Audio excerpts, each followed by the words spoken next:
Welcome to Direct Approach, a bi-weekly podcast hosted by Wayne Moorhead, delivering timely insights, fresh perspectives, and actionable takeaways from your direct selling executive peers to fuel your business's growth and evolution. How do you shape the future of a legacy brand? In this episode of Direct Approach, host Wayne Moorhead is joined by Loehr Chrysler, Chief Development Officer at ACN, to talk about leading with vision, honoring what works and evolving what doesn't. From leadership growth to field engagement, this episode is a deep dive into purpose-driven transformation. But before we begin, we'd like to thank this episode's sponsor, OrderGroove. OrderGroove powers smarter subscriptions for serious direct selling brands.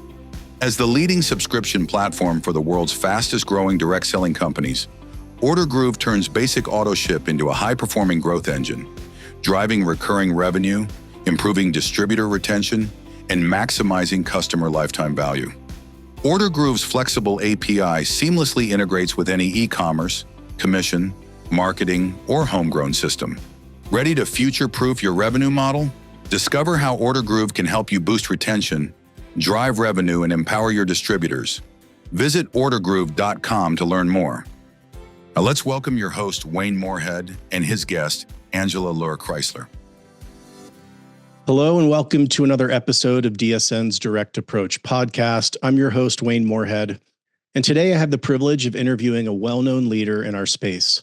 She began her career in direct selling over 25 years ago upon entering the family business, where she held many critical roles and eventually becoming president and CEO. Currently, she is at another large services-based company where she heads up IBO development, growth, and communications. I'm excited to welcome the one and only Loehr Chrysler, Chief Development Officer at ACN. Angela, thank you so much for being here today. Oh, thank you so much, Wayne. It is a pleasure. And, honestly, as you were saying that intro, I thought of you. I could give a similar intro to you with your critical roles you've had over the years and the ways that you've helped shape this industry. And so it's a pleasure to be on here with you and to talk for a moment and just collaborate as we've done for many years at direct selling events. So thank you so much. Yeah, thank you. It's been a privilege to be part of this channel and this industry. I've met so many wonderful people that have been life-changing for me, including yourself. And as you mentioned, over the years, I've been fortunate to interact with you and learn from you at so many of these DSN events and CEO forums, even when they were the smaller, more exclusive, 20 executives in a room. And I was fortunate to be invited to those. And I've learned so much from you, and you have made such a contribution to so many lives at the companies you've been with, but also at the channel as a whole. So thank you for all you do as well. Thank you. That's very kind. And again, I could say the same about you. Okay. So yes, it's very nice. It has been really fun being part of this industry. I know you'll agree, it's the part of the industry where we collaborate that really makes it so special. And I believe the companies that attend the direct selling events, the DSN events, the DSU events, those companies are the ones that really know what a blessing it is to be able to collaborate together, and that we really can help everyone prosper and grow and learn. And that's what we've all done. So it's been a pleasure for sure. Yeah, that level of collaboration, you don't see it in any other channel. You wouldn't see CEOs sharing best practices and tactics and strategies with one another. But luckily, we all learned a long time ago that what's good for one is good for all of us, and we have kind of a collective identity. And so that level of collaboration has been amazing for me to see. Me as well. Well, you have a really great origin story, like every great superhero. And I'm wondering if you can take just a moment and talk about the path that led you into direct selling. Absolutely. Well, interestingly enough, since I was with the family business, my father's the founder of our family business. I actually just started volunteering for him. I was leaving the company I was with. I was in medical sales, which gave me some really great insight into independent reps. I didn't realize what great insight it would give me, but it did. because I was an independent rep. I was paid once a month, and I only got paid for the activity I did. So it was a great lesson in that regard. But I had shifted to a new company, and they didn't have the character and the integrity that were important to me. And so I was kind of in this in between part of my life. And my dad said, "Hey, I could use some help with a few things." The company was only a couple of years old. And so I attended an event, and I was doing like some artwork for him and some really, really small things. But what I saw at the event were the independent reps, and I saw the love they had for my father, the love they had for this industry. I saw how passionate they were as entrepreneurs. And I remember I went into it thinking, I'm going to volunteer for my dad. I'm going to kind of help him out. And then I had to do my best sales job ever and say, I should be part of this organization. Like, here I am looking like I should be part of this company. And ironically, my mom behind the scenes had kept saying to my dad, "Why don't you hire Angela? And hey, Angela, why don't you go work for your dad?" And both of us were going, no, we're not going to do that.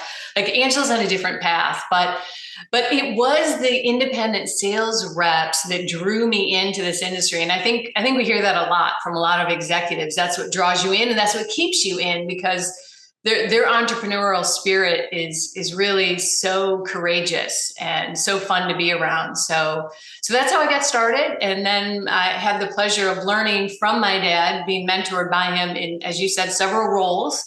And so that really helped me be able to be really well-rounded. And one of the very first things my dad told me is, "I want you to learn everything you can about this industry, and where you can do that is at industry events." My dad was a car dealer prior to this industry, and he went to every kind of meeting, training that he could. He just always believed learning is how you get better. And so I started attending direct selling association events, direct selling news events. And it's through those events that I met people like yourself. I met other executives. I met people like Stuart Johnson, who really wanted to just help any executive do better, be better, and provide, great products, services, resources. And so that has been a really fun aspect of my direct selling journey, for sure.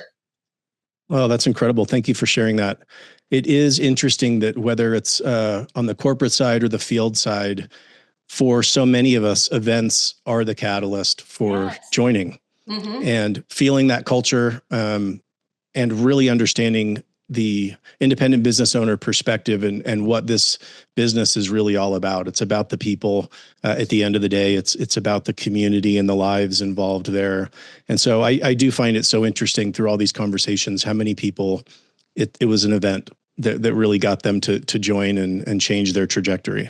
Yes, for sure. And, we also always have said that events are what make or break things for your not only your independent reps, of course, because that's where it goes from their head to their heart, but also for your corporate team, for your corporate staff. I mean, if they come to an event and they don't love every aspect of it, they probably won't love what they do at your company for very long, because, as you've just said, our reps are the heart of every decision we make and everything we do. And that's what the events are all about. And thankfully, in my journey, as we grew our business, I got to be mentored by my dad. I got to attend a lot of great events, a lot of great trainings, and I got to meet people like the co-founders of ACN.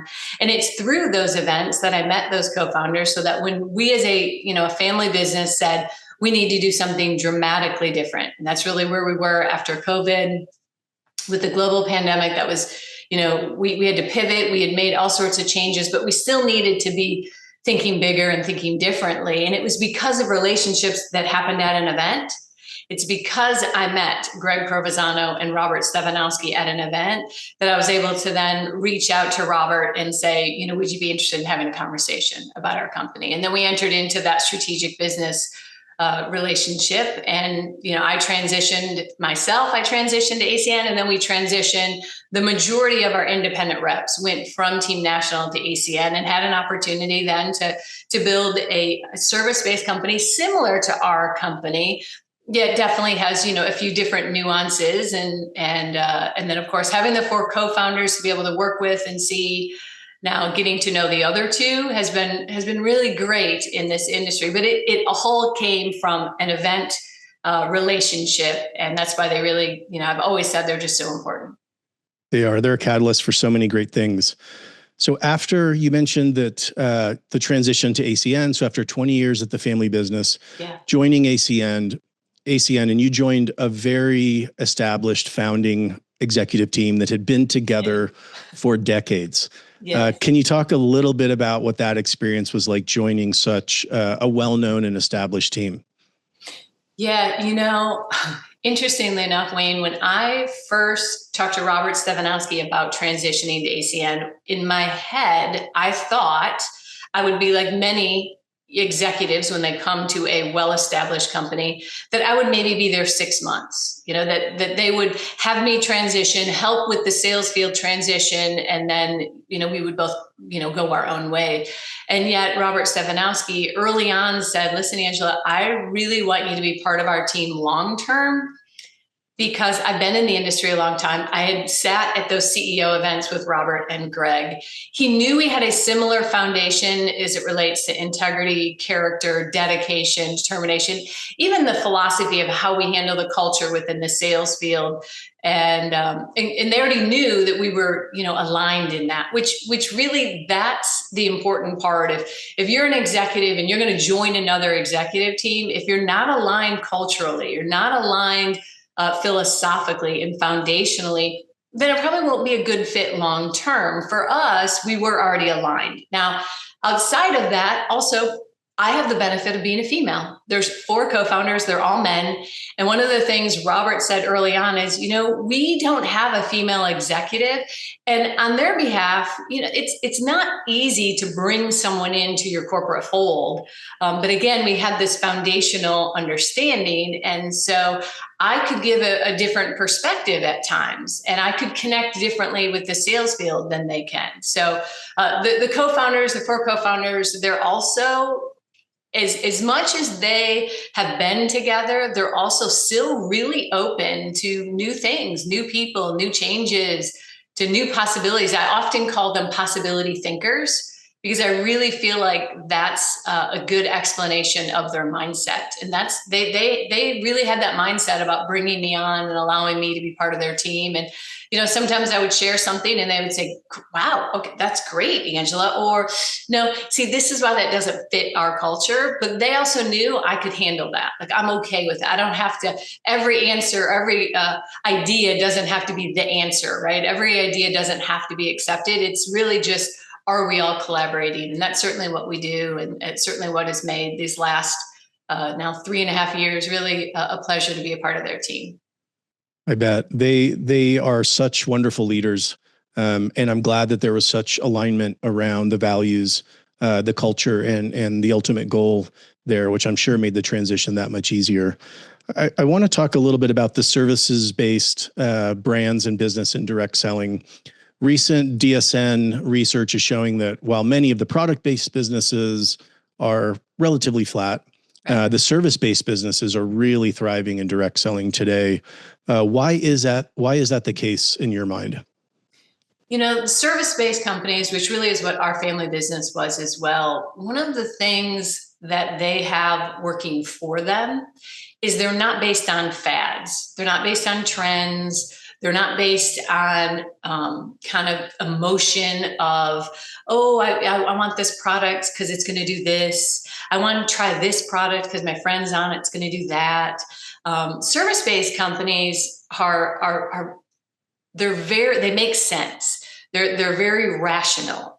They're something that can, they're always needed. They're always something that people are looking for. Now, that gives its own set of challenges because it makes so much sense. Sometimes people can talk themselves in and out of it. But in the relation to this question, it is a benefit, and it is why we continue to see some growth, because we aren't based on the latest trends. We're not based on the economy. We're not based on who's in the White House or who's not in the White House. People are going to need services regardless. They're going to be using, a cellular phone. They're going to be using healthcare. They're going to need identity theft protection. Often also service-based companies, some of the kind of the news that happens, right? You'll hear on the news about a breach, identity theft, about someone, that a company that has just been hacked. Well, some of our services are the solution to those problems. And so that works in our advantage because we can point to, oh, see what's going on there? Well, we have a solution to that. Oh, you're looking to, have a different mobile carrier. We have a solution for that. You're looking for an alternative solution to your healthcare. We have a solution for that. So I do believe product-based companies, the ones that follow the trends and the fads, are the ones that you and I have seen in this industry come and go. Now, the ones that find their niche and they stay grounded in that niche, they're the ones that continue to survive, long term, because they're not based on a fad. They're based on, more of a mission. They have a really a following in that regard. So, but that definitely is, I think, why service-based companies continue to see great growth is just the nature of our product per se. We don't have to worry about what's hot, new, and fresh. And yet some product companies, they chase those, right? We don't have to chase those, that's for sure. Yeah, that's interesting. It is in chasing a lot of these trends and getting away from our original vision, our original purpose, where we can kind of get lost in the wilderness a little bit and turn into something that we never intended. And so keeping that focus is vital, and moving into categories where we have permission to enter authentically from that original vision and purpose. I think that's really interesting. So I've really spent most of my career on the product side, the agency side or the physical product. What are some of the components and ways that you approach building a unique and differentiated positioning for a services product? Yeah, so for a service-based company, as I said earlier, one of the things that happens is our products make sense. So ironically, what we have to do is we have to add the emotion back in. I've seen over the years, my friends who lead or are founders of product-based companies, that part's natural to them. The emotion of their product is already there. For us, it's hard to be emotional about some of our services that make sense. So we have to pull in that emotion. We have to really remind people about why they're doing what they're doing, focusing them on their why, not getting so hung up on the how. I mean, that pretty much transcends all companies, but it really is something that ends up being almost at times, all you can focus on when you have a service-based company is just, let's get them on the service. Let's get them on the service. When really we need to be talking about, one of our co-founders, Tony Kupes, does a great job of saying, hey, we have a whole suite of services, but just find a couple that you're passionate about and a couple that that customer needs. Right? It's because when it's something they need, something that they're passionate about, then the emotion will come. So we have to spend a lot of training time on that, because otherwise our reps can get way too caught up in all the different suite of services. And then they think they have to be, they have to kind of know all the ins and outs of every one of our services. And they're not all simple. It's not just, pick this product off the shelf and try it, right? And we can't bring it to your house and say, hey, do you want to try it? There's companies where you can actually physically drink it. You can, use it. We don't have that. So we have to instead bring some emotion into, a service-based product. We also have to talk about why it's important, how it solves a solution, and then remind them if they choose to also build the business, right? That's the customer side. If they also choose to become an independent rep, which we call IBOs, independent business owners, if they become an IBO, then why building their business matters, why building a team of people matters, how that makes a difference for them. So we spend a lot of time on that, which is why for us, personal growth, leadership growth is so important. And it's something we just do all the time because we're constantly working on that for our IBOs.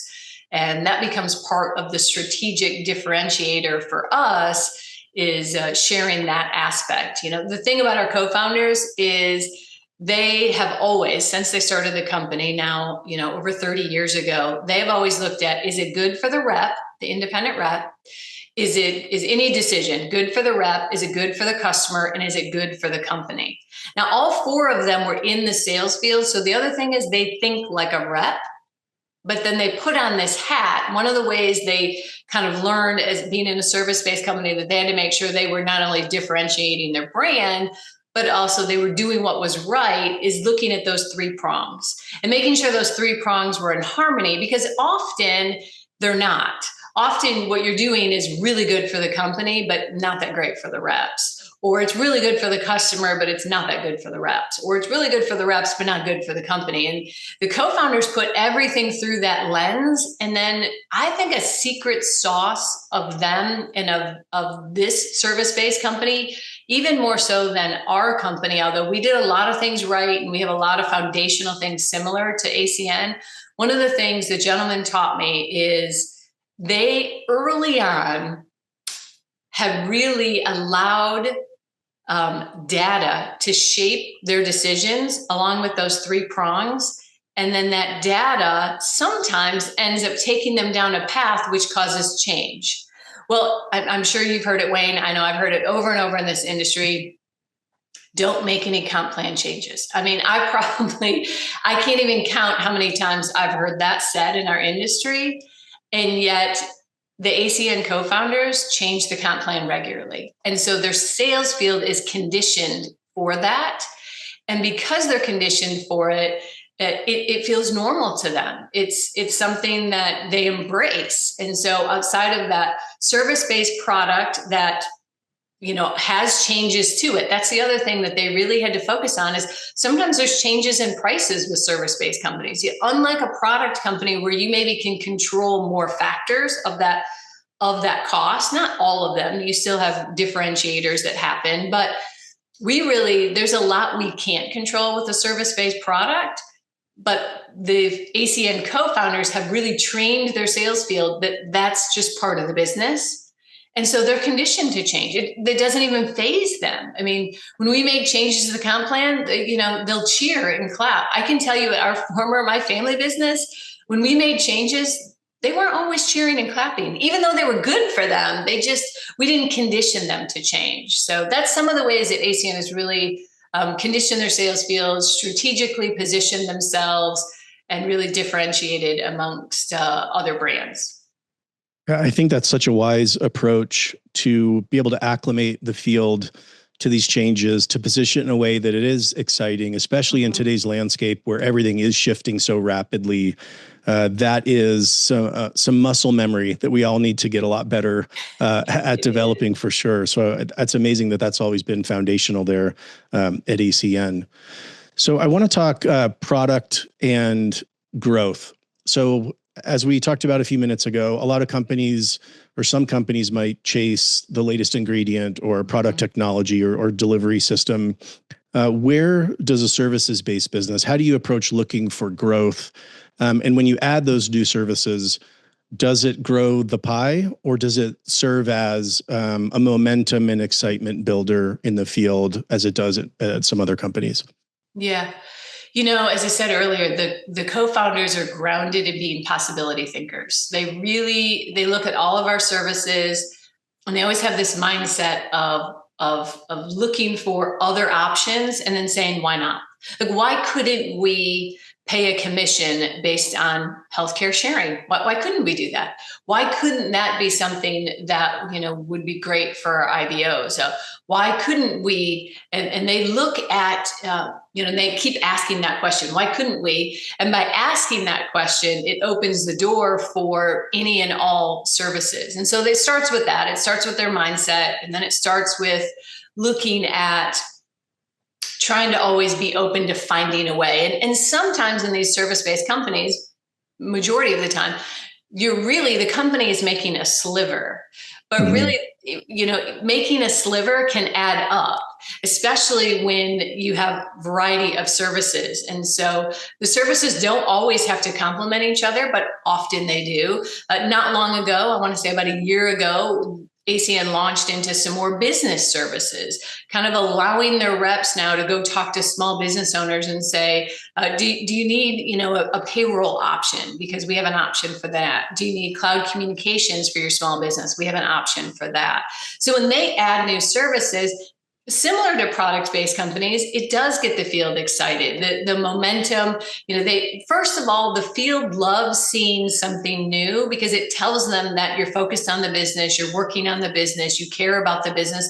It's an indicator of passion, dedication, and it just reinforces that trust. When you enter into that business relationship with your reps, when they become an independent rep of your brand, they're expecting you to provide them something new, provide them something exciting, to give them great branding, great marketing, to follow what's going on in the industry, to also look at what's new in technology. And when we don't do that, then we lose a little trust with them. So we have to always, as a company, be focused on doing that by looking forward, by looking at how else we can do that. And our co-founders are really good at that. They're really good at possibility thinking, and they're really comfortable. Again, I think it leads to they're really comfortable with change. And not all executives are. I can't say I was nearly as comfortable with change as they are. And I know I didn't lead our company as comfortable with change as they are. We certainly had made changes over the years, and we certainly had our highs and lows and would pivot. And I think every company learns to pivot if you're in this industry long term. If you make it over 5 years, you have to pivot. But they really embrace change in a way that sounds cliche, but they really do it. Like, they really believe it. They mean it. They train on it. They don't get hung up on it. And so that's really allowed them to expand their services. It's also allowed them to look at all sorts of different areas and say, we certainly could, find a way to pay some commission here and pay for that customer, and then pay that long-term residual income, and that benefits everybody. So it really starts with that mindset of how they think, how they look at the company itself. Yeah, I know that willingness to change has been one of the key factors in ACN's long-term success. And Angela, when I think about you, when I've been at meetings, one of the hallmarks of your leadership approach has always been a focus on culture. And I think finally, as a channel, we've realized that culture and community are really what sets us apart from other channels, from other D2C and CPG companies. It's really our greatest competitive advantages. And one of the things you've said is that we need to choose our cultures wisely. Can you expand on what you mean by that?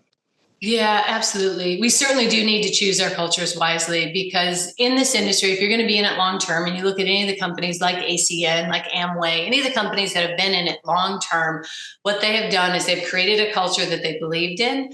They've created a culture that fits their brand, fits their leadership. And they've chosen it wisely because they knew as they pivoted, they would still have culture.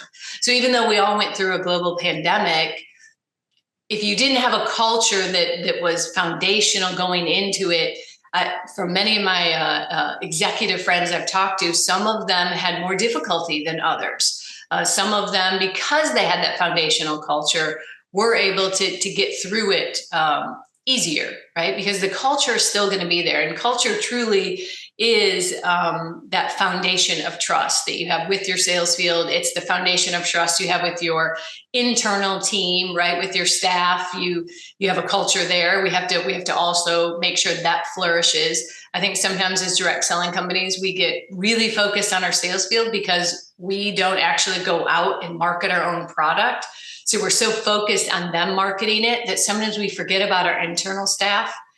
And we need to focus on their culture as well. We need to focus on their growth. We need to focus on their leadership just as much as we need to focus on the independent reps. And sometimes we forget one or the other at any given time, when really, we've often talked at my family business and now also at ACN that we really can't do anything with just any one of us. Even an amazing VP of sales, an amazing co-founder, an amazing executive, an amazing top leader at your highest level.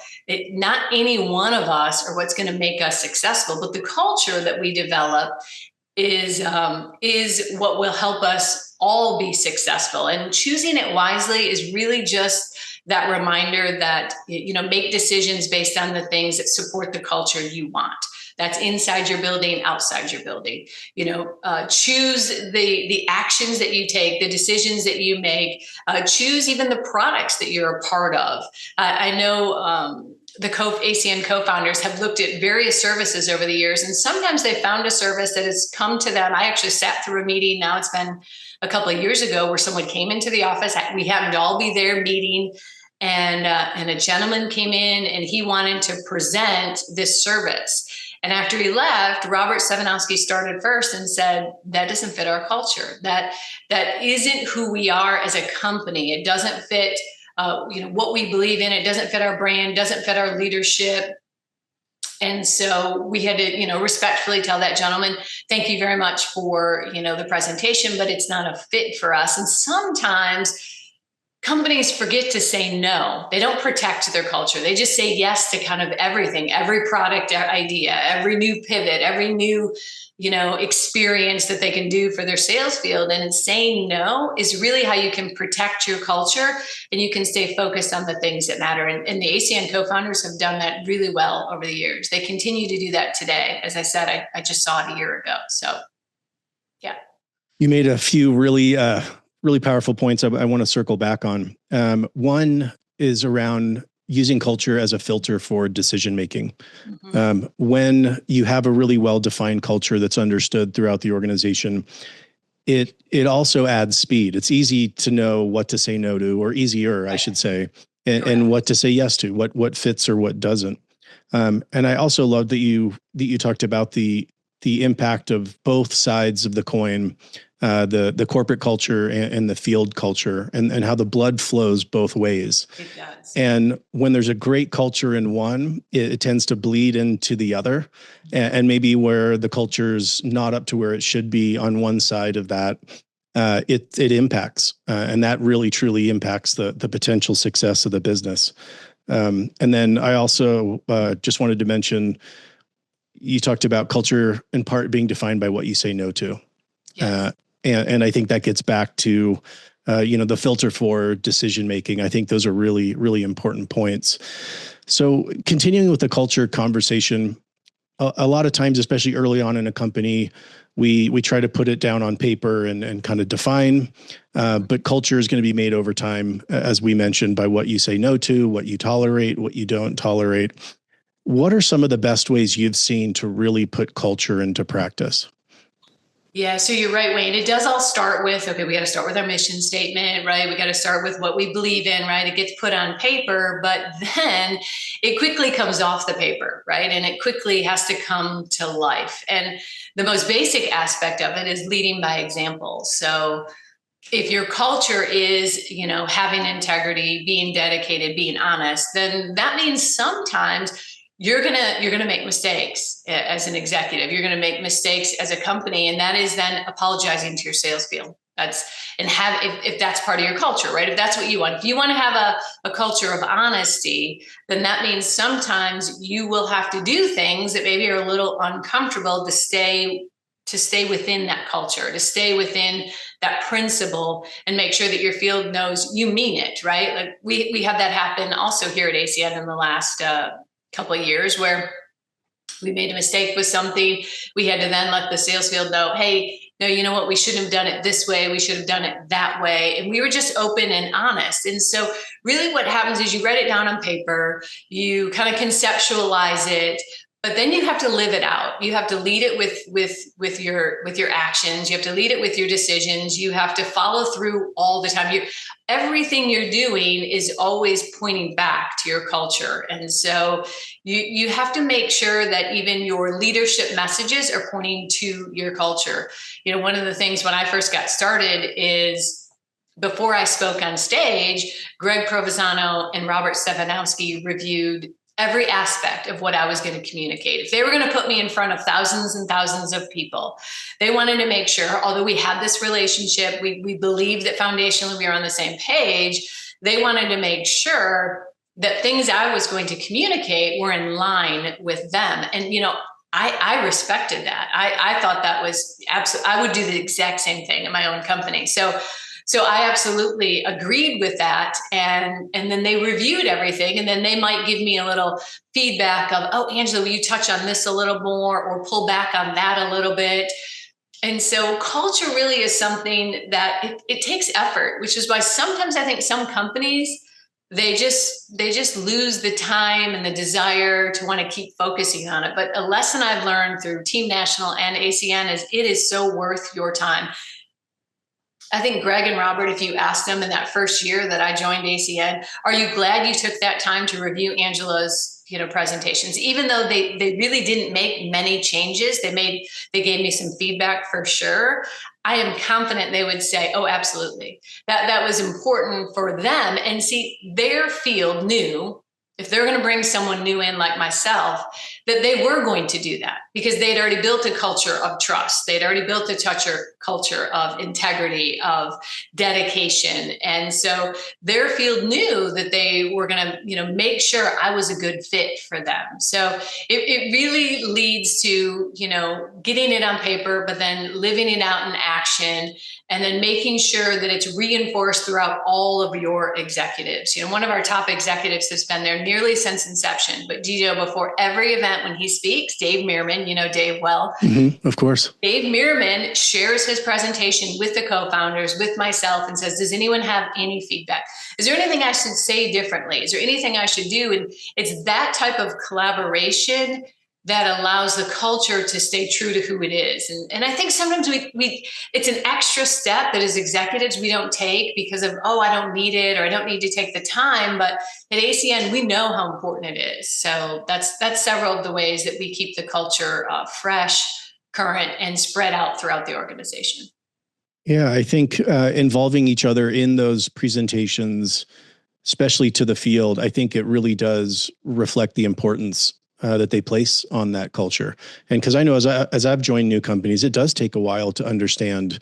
You kind of get a sense initially, or for what some of those big cultural levers are, but there's also lots of nuance. And so it is important to create that alignment early on. And I know for me, having some of those, culture training wheels is also really helpful to really understand the field, how they speak, what motivates them, what their drivers are. I think that's fascinating.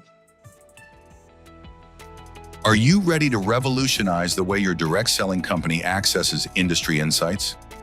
Introducing the DSN Library's Smart Search, an AI-powered tool that puts over 2,000 curated assets at your fingertips.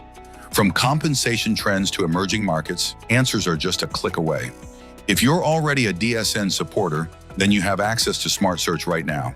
If not, it's time to check out our updated program. Starting at just $1,000 per month, your entire company can get access to the channel's most comprehensive collection of education and insights available. Visit directsellingnews.com/supporter to see a demo of Smart Search in action and to learn how your company can become a supporter now. We also invite you to join us for the Fall DSU happening October 6th to 8th in Plano, Texas. Visit dsnevents.com today for details. So you've spent your direct selling career at a couple of very long lasting companies that have been in business for a long time. ACN has the incredible accomplishment of being in business for 32 years now, I believe. And I'd love to talk now about some of the insights of what contributes. What are some of those key factors in creating such a long-lasting, culture-driven company? And I want to talk about some of these contributors right now. You often talk about kind of that balance of strategic thinking and creativity. Can you talk a little bit more about that?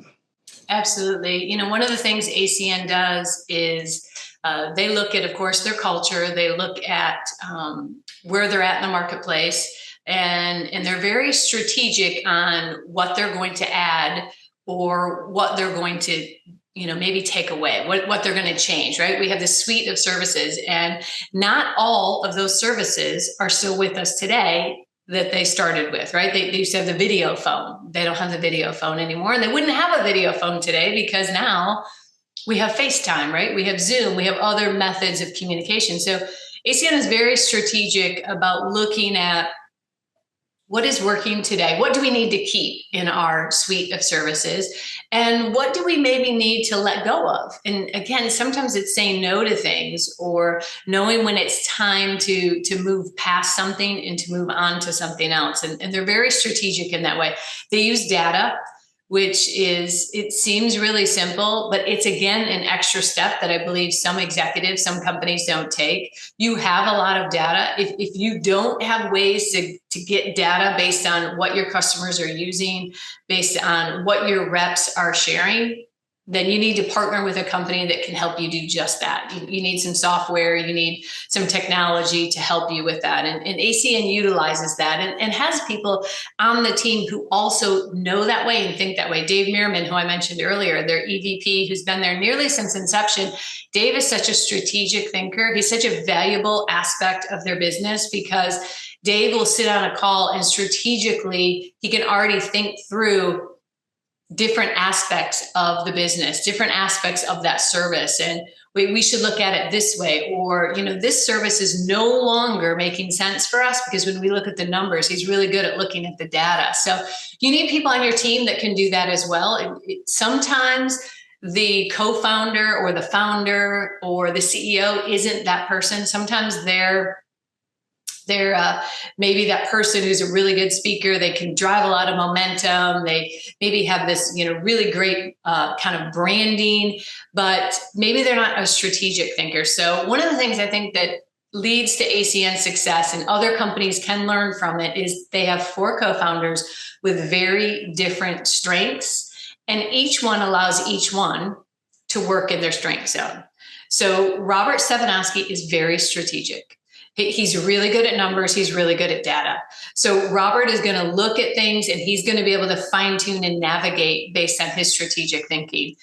Greg Provenzano is an amazing speaker. He's very charismatic. He does a lot of leadership training for us because he himself is always reading a book, always listening to a podcast, always learning something new. So if you're a company that doesn't have 4 co-founders that have very different strengths, right? We also have 2 others that are really great at training the sales field. Mike and Tony Kupes, they are great at just really, fine tuning the training aspect for the sales field, talking about our compensation plan, talking about the business itself. But if you're a company that doesn't have 4, you might be saying, okay, Angela, how does this relate to us? Well, here's how it relates to you. You certainly can have people around you. And one of the things that our family business we did do is I surrounded myself with people who had strengths I didn't have. Numbers are not my strength, but I did have myself surrounded by someone who was really good at looking at data and looking at numbers. So you can do what they do. You just have to surround yourself with top executives that have different strengths as you. And so that's one of the things ACN has done that has allowed it to still be here 30 years later because they find different strengths in each other and they allow each other to have those. And by being strategic, they can also then be creative. They can really, they can really think about new ideas. They can have that possibility mindset we talked about earlier because of the strategy of knowing that, okay, we're going to go in this direction. And then the one who's maybe more of has that mindset for the field, like a Tony or Mike Kupes, they'll say to Robert, well, hey, Robert, here's what would be great for the sales field. When you talk about doing that, here's where they'll get excited. And then between the 2 of them, they can make any idea better. So that's one of the ways that, ACN uses that kind of strategic thinking to improve all aspects. So you also talk about the importance of making hard choices. I know that's something that I've heard you speak about multiple times. Can you talk about how that has played into the long-term success at ACN? Absolutely. So, at our family business, we certainly had to make hard choices. We had a membership savings package, but similar to a service-based company like ACN. And over the years, we had to say no to things. We had to add things. We had to let things go. Well, ACN has done the same thing in their 30 years in business. They've had to look at their suite of services and really make strategic decisions. I remember hearing years ago, Stan Frederick talk about this at a DSN event. And Stan Frederick talked about looking at their wealth of products and saying, here's our top 5. There's the ones we're going to keep. And here's the ones we're going to let go. And sometimes the ones you're going to let go are the ones that your sales field really loves. And I remember saying to Stan, but what if they really love it? This is an emotional business. And he said, sometimes you have to be really strategic. You just have to, sometimes you have to make those hard choices. And it always stuck with me because when he said it, I realized we had been doing that at our company. And I look at ACN, I joined their team. That's exactly what they do as well. ACN shifted just a couple of years ago they were in 27 countries. We are now down to US and Canada, and they're fully focused in US and Canada. You want to talk about a hard choice? They made a really hard choice there, but it was for the greater good of US and Canada. Because at that time, US and Canada is what was supporting all the other countries. Due to the global pandemic, all the other countries were struggling and the services had changed there. And that's the thing that happens in our business, in any business.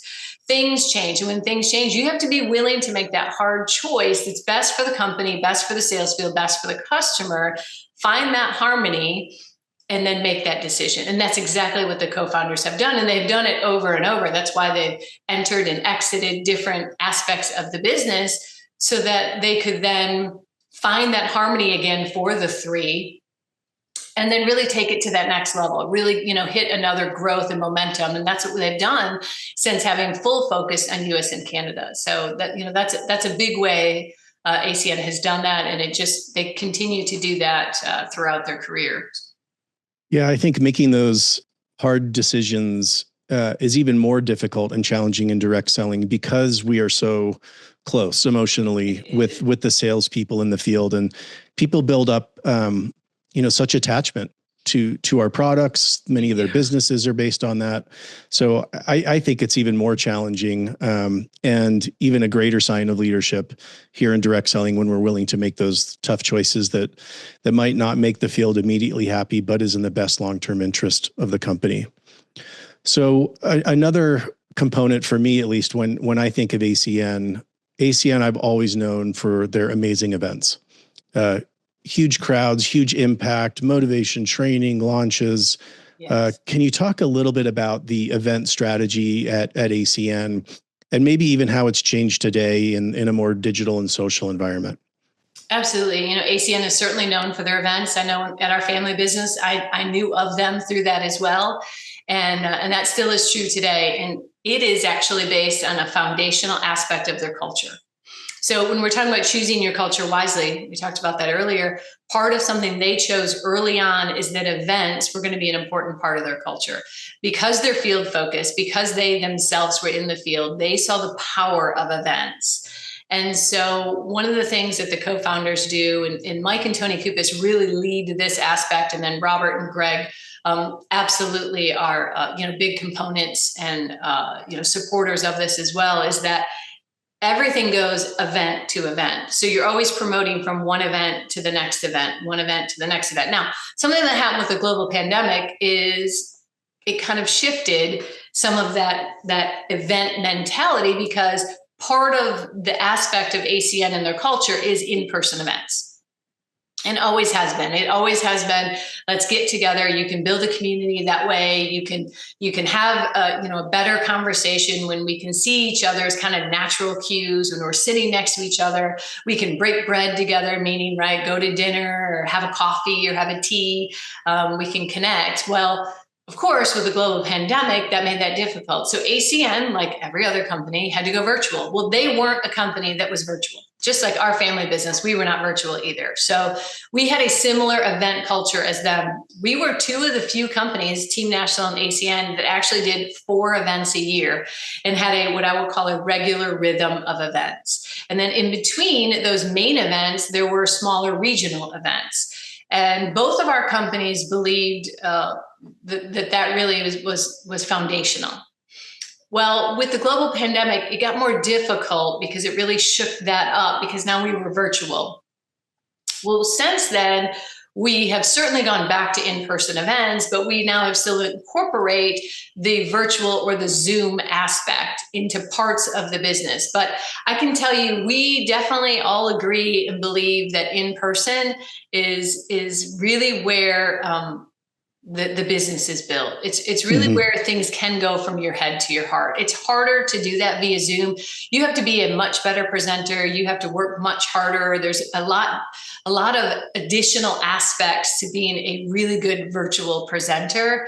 And our sales field, they're doing this part-time. They're doing this to earn some extra income. They're doing this because they love our products. They're doing this because, they want to contribute to their community, to their family. So we can't forget that aspect. And so one of the things we're really working on is just getting back into a regular rhythm of events. And so, and that takes time because, your sales field starts to do some virtual events, your sales field starts to do some in-person events, but, people aren't coming back to the in-person events like they were prior to the global pandemic. I mean, there were thousands and thousands of people attending events that now they got used to not having to drive, not having to stay in a hotel, not having to, take the time to get on a plane and so forth. So we certainly believe in and continue to focus on a regular rhythm. And what we've done in this last year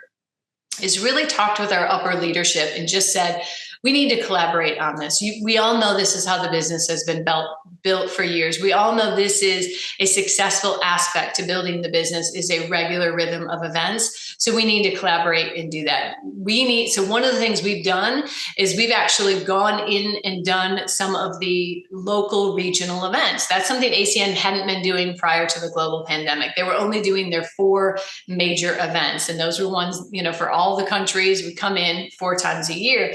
Now we're actually investing in the local teams and doing some local events. And we've been doing that off and on these last couple of years. We'll run really a regional event, and it's company led. And Tony Cupez will attend, one of our co-founders, along with our VP of sales, Mike Kane. Several of our executives will be there. I've attended, and they're really great, and they're one-day events. So we're moving into where we have these regional one-day events, then supported also by the 2-day event that has more, right? It has more recognition, it has more training, it has more aspects to it. And then finding that rhythm between the two throughout the entire year. And really, we want to stay focused and making sure that's happening every 60 days. Because people are making decisions every 60 days about whether or not they're going to continue working this business. They really are. They get started, they get stuck a little, they get a little excitement, they get a little success. We need to make sure we're getting them to an event so they get that feeling again, they get that training again, they connect with the community again, they're networking, and then that helps them get to that next level until then they get to that next event. So that's really what we're doing with events. Yeah, I love that. That cadence and rhythm is so important to the success of our companies. And I'm glad that we're getting more and more back into the live in-person events. There's no replacement. That culture, that excitement, that emotion doesn't always translate into a digital environment. So that is so vital. Mm-hmm. So another hallmark, as I've looked at ACN's long-term success, is the leadership development, both on the corporate side and the field side. Can you share what leadership development looks like today in direct selling? Yes, absolutely. Greg Provenzano leads our company in regards to leadership development. He really is very focused on learning himself, on growing, and then growing leaders. So although he's a co-founder, he's very successful, been in the business now 30 years, he still takes time every single week to coach and mentor our top leaders. And I believe a lot of times at that level and that type of success, that starts to fall off. And one of the reasons ACN continues to be successful today is that Greg takes that time. He takes that time to mentor. He takes that time to coach. He's doing that on our monthly calls with all IBOs, with all of our sales fields. So we do a monthly call. He also is doing that we have specific calls based on level, which I'm sure many companies do. He does some leadership development on those calls. He also encourages some of our sales field to do that. So often he'll bring on a special guest. He'll have one of our top leaders who he knows, he's already been mentoring with them. He's already been coaching them. He knows is reading the books, who is building the business, is in production. He'll have them share. One of the things ACN does that they protect very, very, very well is who they give influence to, who they allow to speak at the events, who they allow to speak on their calls. You have to be in production. You have to be working the business. If you've decided to step back for a while, that's okay, right? You're an independent rep. You can absolutely do that. But then you won't be speaking at our event, and that's okay. You don't need to speak at our event. We have plenty of others that can speak at our event. So we look at leadership development as just so integral to our success, to our growth, that we also choose very carefully who's going to train on that. So Greg Provenzano is doing that every single week, every single month. Tony and Mike Kupes are constantly training on the mindset of the sales field. They're constantly training on the ins and outs and the how to do the business, and thinking through, how to promote events. We often talk about some of the basics of leadership development, because the basics really are the stepping stones and the building blocks to success. So we're always talking about that. I do a Facebook Live every month. On that every month, I give a brief leadership development. Yes, there are aspects of the business that I kind of report on, like here's what's going on with this bonus, here's what's going on with this promo. But I always end with leadership development, because we want to make sure in every aspect we're always driving our sales force back to are they growing? Are they learning? What can we just share with them that we're learning and growing?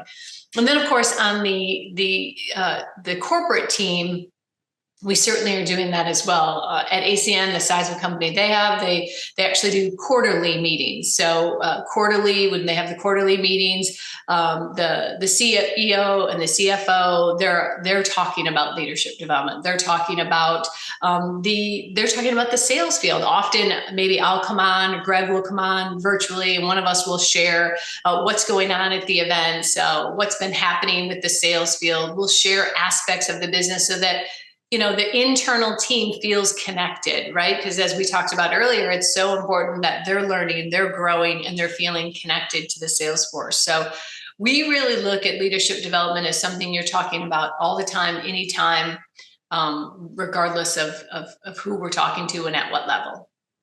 Yeah, that really speaks to the culture there, and to all of you as leaders, that you spend so much personal time developing the field and developing the corporate staff there.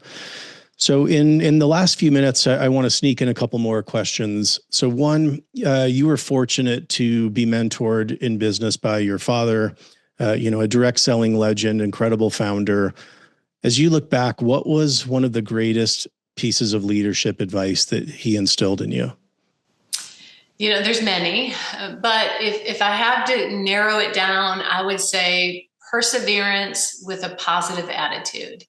So it's not enough just to have a never give up attitude and have perseverance, although it's fantastic and it really has shaped a lot of companies. But my dad took it one step further, and he did that with a positive attitude.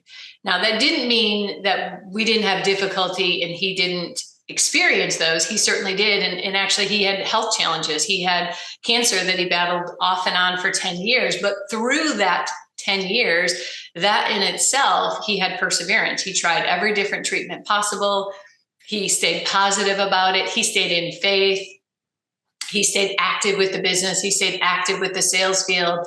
So when I look back at the times that he mentored me, there are so many aspects that he really, taught me about the business. And even just looking at his own career, he was the captain of the Ford drag racing team. He was a successful car dealer. When I look back at him, honestly, it's that time when he battled cancer that I often think about, because that's where his perseverance was really tested. The time we go through difficulties is when your perseverance is really tested. And the fact that he stayed positive. I know when we went through the global pandemic, when we went through the recession, actually, before the pandemic, my dad passed away. Here we lost a dynamic co-founder. He was a charismatic speaker, and our sales field was primarily men, and they loved him. And now, even though he had been preparing them for me to take over the business, and I had already been the CEO for years, they still knew he was mentoring me. So losing him and then going into recession was a difficult time, but because I had his example of perseverance and positivity, I could lean back on that training. I could lean back on, trying to always have that attitude of not only not giving up, but how can we look at this differently? How can we find a solution? He would often say, don't bring me a problem, bring me a solution. And, but he did that with this positive spin that I think sometimes is missed in the corporate America and sometimes is missed with executives. And he did it with a smile. He did it with giving grace. He did it with faith. And so I've tried to do that myself, that servant leadership that perseveres, but also has that positive attitude. Even during difficulty, I try to just find that little bit of a rainbow. My mom would always say, there's always a rainbow, right? Look for the rainbows. You can always find them. And so that really shaped me as a leader, shaped me as an individual, and has helped me through many difficult times for our business and my own personal life. Thank you for sharing that. That is a really important and inspiring lesson to learn. So last question, as you look out over the next 5 years at the direct selling landscape and roadmap, what excites you the most? I think what excites me the most is that companies are going back to our roots to a certain degree. We're realizing something that we should be confident about all the time, but the pandemic and different aspects of this business in the last 10 years have kind of shook us up, is we need to go back to the basics. We need to go back to what makes us really unique. And it's where you and I started. It is that community. It is that collaboration. It is that culture. There are some great options out there for gig work. And if all you're looking for is to earn some money and to do something part-time, you got plenty of choices. But most of those, if not all, most of those though, we'll say, don't have the community, they don't have the culture, they don't have the collaboration that we get to experience, that we've seen now for years in this industry, that really is the secret aspect of us, right? Even though there's AI, I sat in an AI training recently, and all of a sudden, as I'm sitting there, I'm thinking about how years ago I sat in a meeting, I'm sure you sat in that same one, Wayne, about the internet. Yeah. And everybody in the meeting was scared. This is going to change direct selling for the worse. We're not going to make it, right? And they were really, really scared at that meeting. And yet, as we all know, not only have we all flourished, the internet has really, has helped our businesses, and there have been positive aspects to it. Well, I believe AI is going to be the same thing when we treat it like a co-pilot. We treat it like a partner. We treat it like something we can collaborate with, we can learn from, we can use from. But the people aspect of our business is always going to be important. And whether we're using AI, the internet, or whatever we're doing, when we remember that it is about the people, it is about the community, it is about the culture. And so what excites me is when I hear and see companies that are doing just that. They're getting grounded back in that. They're remembering that. They're finding ways to use AI, to use new technology, but they're having people either double check it, or people be involved, or people, they're taking the people aspect of it and fine tuning that tool to make it work for them. So I really believe we're going to continue to see great growth in our industry with the companies that embrace change, are strategically thinking, and are always staying focused on what makes us unique and different. And that is the people and the collaboration and the culture of this industry that allows people to have an amazing income if they choose to go out there and do the work, and to have amazing products, amazing services if they choose to become customers. And when they do that, we can collaborate with them and we can do great things. I think that's the perfect idea to end on today. Angela, thank you so much for your time, for being so generous today. Thank you for all you've done for direct selling over the years. And we wish you and ACN all the continued success. Really appreciate it. Yes, thank you. It's been such a pleasure chatting with you today. Thank you for tuning in. Please take a moment to subscribe and give a 5-star rating and review to help Direct Approach continue to provide more candid insights and interviews for direct selling corporate executives. We also invite you to join us for the Fall DSU happening October 6th to 8th in Plano, Texas. Visit dsnevents.com today for details. Thank you for listening and supporting DSN and the Direct Approach podcast.